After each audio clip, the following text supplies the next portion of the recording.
hay una simulación. O sea, esto es una simulación, pues, porque son recorridos cuando es una precampaña.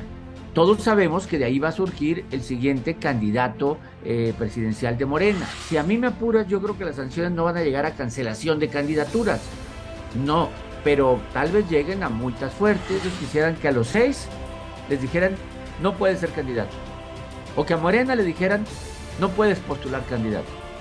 No, no van a llegar a ese nivel, no llegan a ese nivel. Ya hay gente que no ve con muy buenos ojos a la señora Tadei y esta reunión que tuvo y después la poca sanción o la nula sanción que hay en torno a estas precampañas que no son precampañas, según dice. Y se dice que fue simpatizante de la 4T, algo así, pero así han llegado la mayoría de los consejeros electorales, han llegado en el pasado con historia partidista. Feneció, desapareció, expiró el plan B. Entonces, el plan B sí es un golpe para López Obrador, un golpe esperado y un golpe en el momento en donde menos daño le hace. Yo tampoco estaba a favor del plan B por estas exageraciones.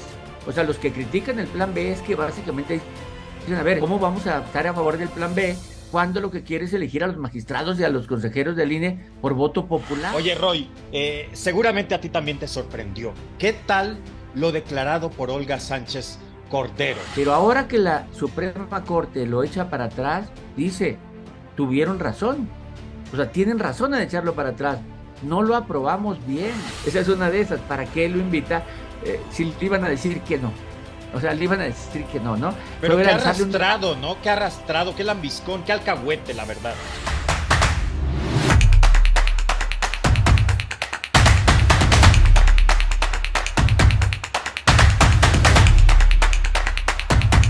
Gracias, muchas gracias por estar con nosotros. Esta es la revolución del debate. Yo soy Tony Aguirre y me da muchísimo gusto saludarles, darles la bienvenida a este espacio incisivo, crítico, libre y plural. Ya saben lo que tienen que hacer, además lo saben bastante bien, que es enviar estrellas, compartir esta información, darle like y comentarla, porque ustedes lo saben y además también muy bien, que aquí solo tenemos a los protagonistas de la vida pública y política de México, y hoy no es la excepción. Es quizá uno de los hombres que más sabe sobre política en México, sin mayor presentación. Roy Campos, presidente de Consulta Mitofsky. Roy. Hola Tony, gusto saludarle y saludos a todos los que nos escuchan. Denle estrellitas, se las merece Tony. Muchas gracias, Roy. Siempre es un honor y un privilegio tenerte. Quisiera yo tu opinión, mi Roy, sobre lo que está sucediendo, por ejemplo, en torno al plan B. Feneció, desapareció, expiró el plan B. Mira, el plan B era tal vez en la mayoría de sus componentes, tal vez en la mayoría de sus componentes era un plan bueno, en la mayoría. Sí exageraba, ¿no? Exageraba sobre todo en su ataque al INE, en querer elegir a los consejeros y a los magistrados por voto popular. Esas eran exageraciones del presidente, que pudo haberlas quitado y obtenido hasta un aplauso. ¿Por qué? Porque decir menos diputados, decir menos senadores, decir menos dinero a los partidos, decir menos burocracia en las alcaldías, o sea, menos regidores, menos diputados locales, pues bueno, claro que la gente iba a decir, pues sí, o sea, hay que aplaudirle que quite eso, ¿no? O incluso más participación política del político, porque hoy casi está prohibido hacer todo a los políticos. No pueden decir, quiero ser presidente, porque es un acto anticipado de campaña. ¿O no? O no permiten al presidente o al gobernador defender su gobierno porque te estás metiendo en la campaña.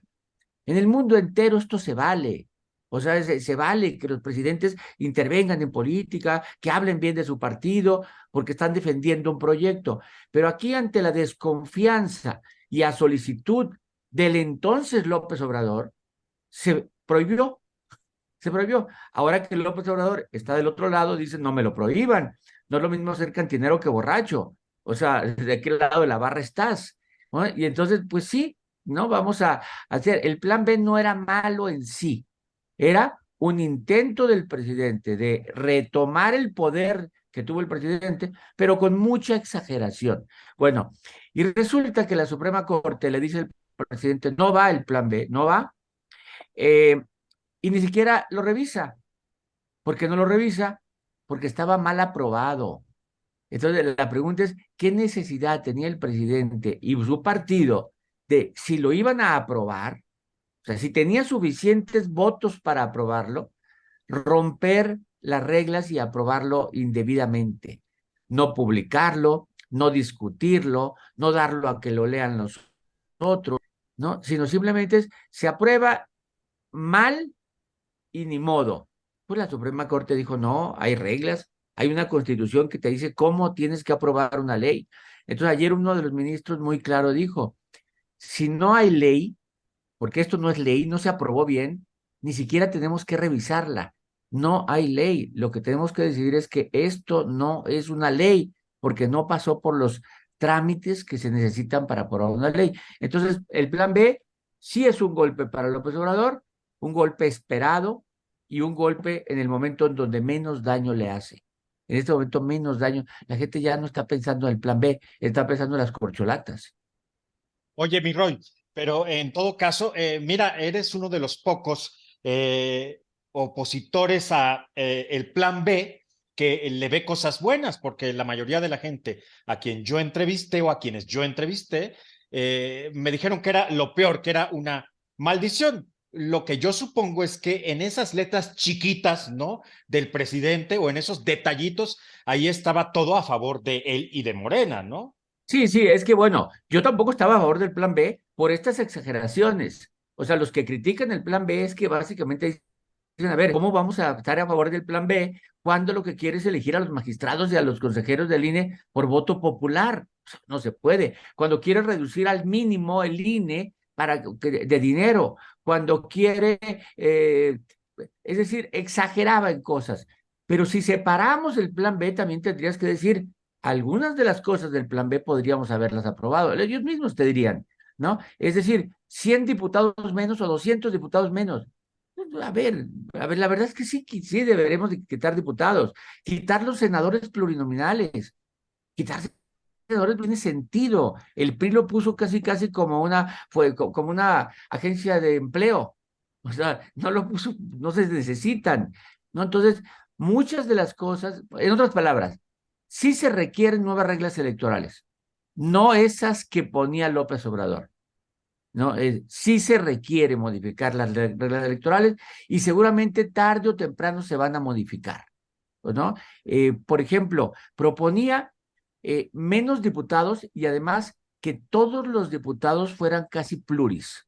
¿A qué se refiere? A que se dijeron 300 diputados, nada más va a haber 300, y en esos 300 diputados le van a tocar 7 a Sinaloa.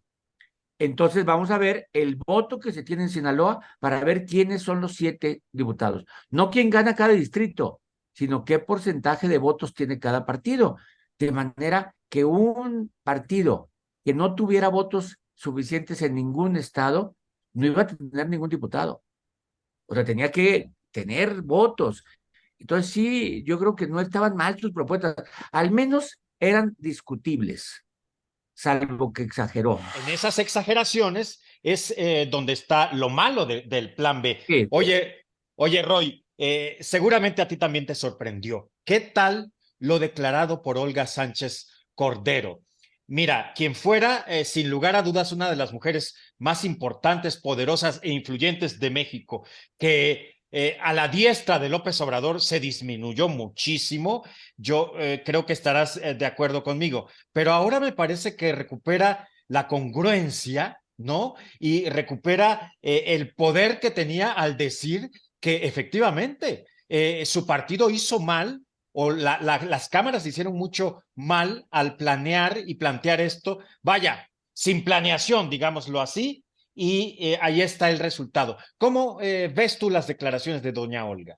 a ver, respetos para Olga Sánchez Cordero, ¿no? O sea, efectivamente, fue ministra de la Suprema Corte respetada siempre, ¿no? Respetada siempre, con libertad, con independencia. Tan es así que el presidente López Obrador la nombra, ya pasó a la historia, es la primera mujer secretaria de Gobernación en México, o sea, ya está en la historia de México, ¿no?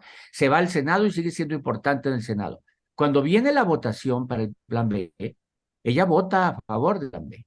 Pues ya dice el plan B, sí, va, el plan B. Es decir, no traiciona al presidente, va con el presidente. Pero ahora que la Suprema Corte lo echa para atrás, dice, tuvieron razón. O sea, tienen razón en echarlo para atrás.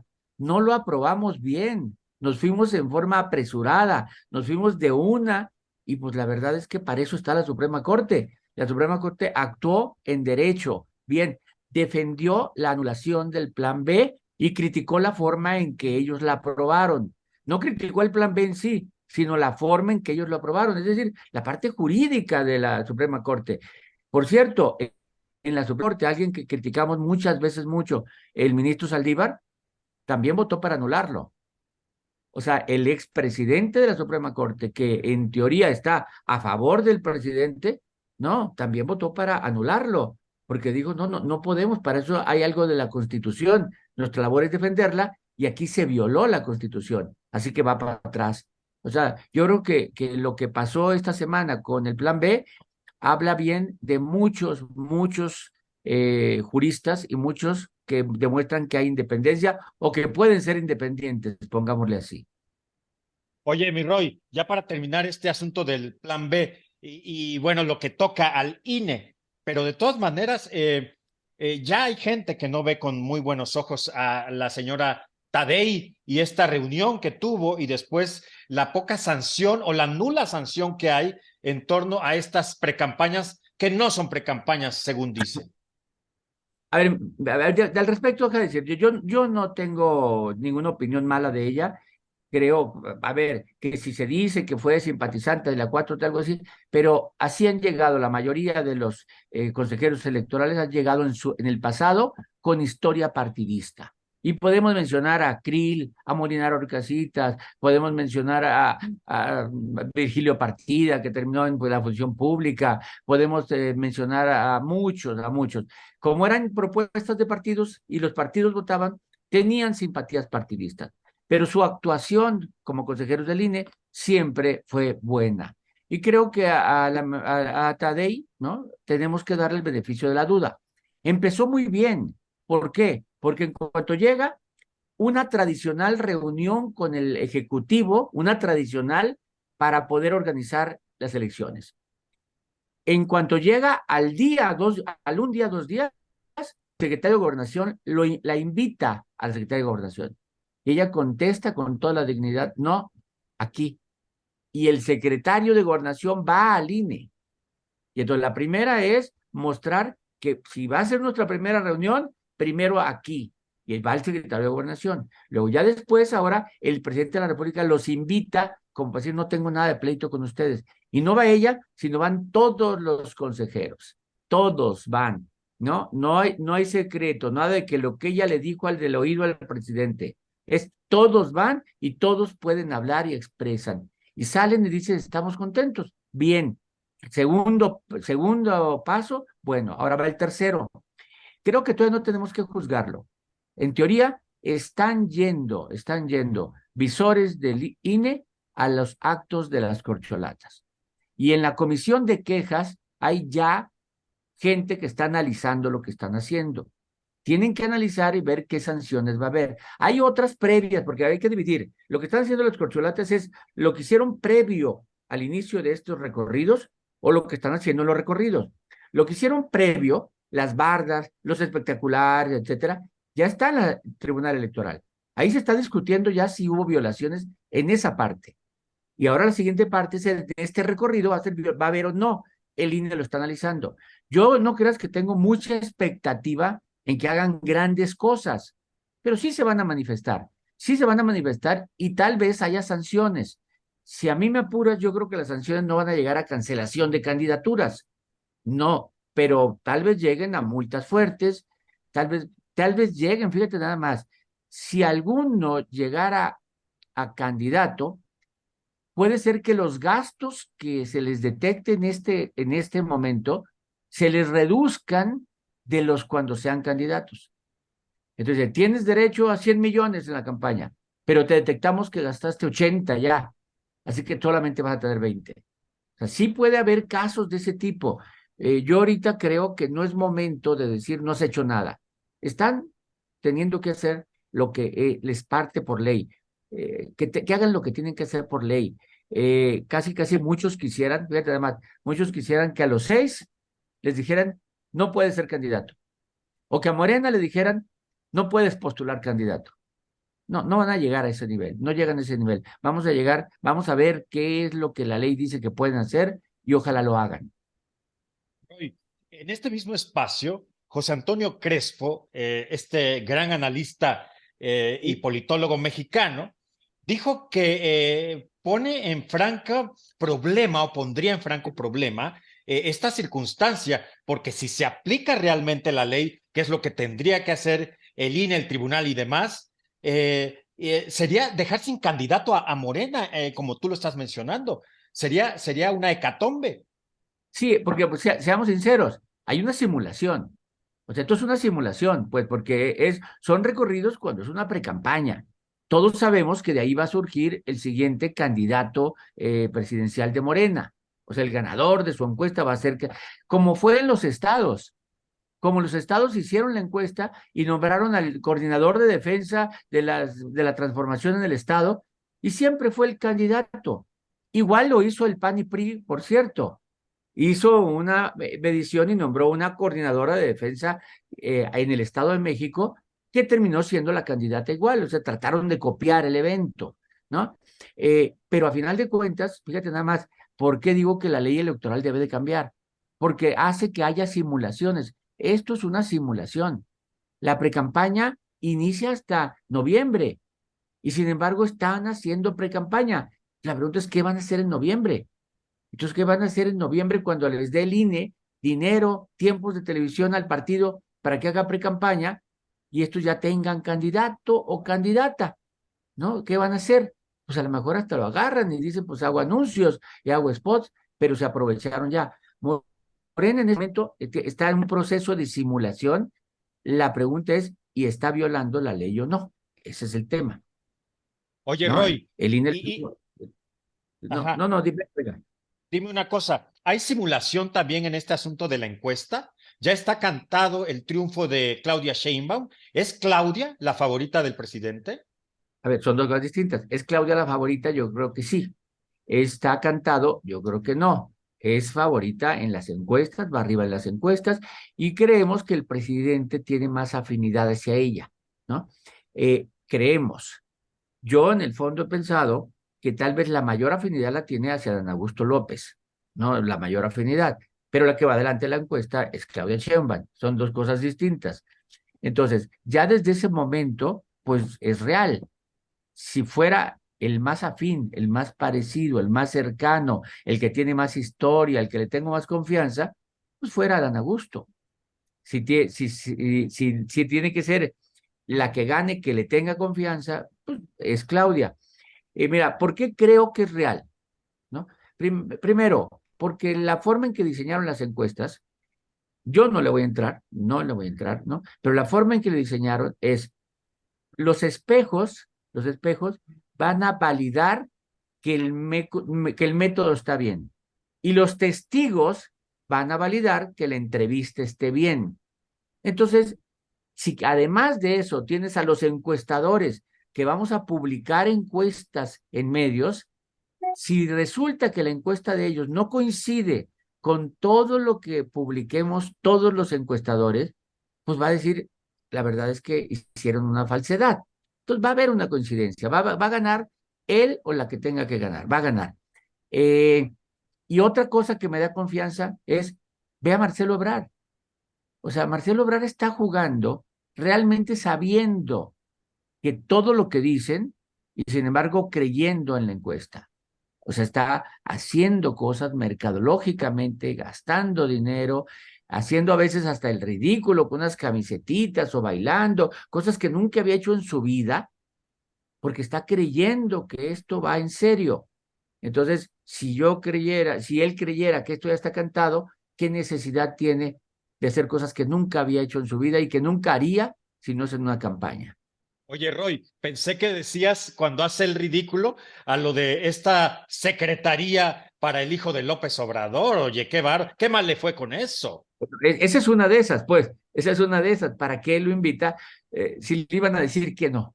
O sea, le iban a decir que no, ¿no? Pero Fue qué lanzarle un... arrastrado, ¿no? Qué arrastrado, qué lambiscón, qué alcahuete, la verdad. Mira, a ver, yo no llego hasta ese nivel de calificativo, pero sí fue una mala estrategia porque si yo divido la estrategia de cada uno de los corcholatas, la de él es asegurarse el grupo que no quiere a López Obrador, asegurar que voten por él. O sea, todos los que no quieren a López Obrador, que voten por él. Y esto que hizo puso en duda ese voto. O sea, este voto que lo tiene seguro de los que no quieren a López Obrador, que dicen Ebrard es el menos malo, por él sí, a él se aceptaría, etcétera, ese que tal vez es 35 puntos, que lo tiene seguros prácticamente, cuando hace esa propuesta, todos dicen, pues entonces, ¿de qué se trata? O sea, va a seguir gobernando con López Obrador y puso en duda el voto que tenía del grupo que parecía seguro con él. Entonces, pareció mala estrategia. No, o sea, no quiero calificarlo tan mal eso, pero no fue buena estrategia. Roy Campos, presidente de Consulta Mitofsky, gracias por estar aquí. Hasta luego, Tony, saludos. Muchas gracias a Roy Campos, presidente de Consulta Mitofsky, un hombre que sabe de política y mucho y bien, además. Ya saben lo que tienen que hacer, enviar estrellas a este programa, compartir la información, darle like y comentarle, porque aquí solo están los protagonistas de la vida política y pública de nuestro país. Yo soy Tony Aguirre, esta fue La Revolución del Debate, en La Llaga. Hasta la próxima, gracias.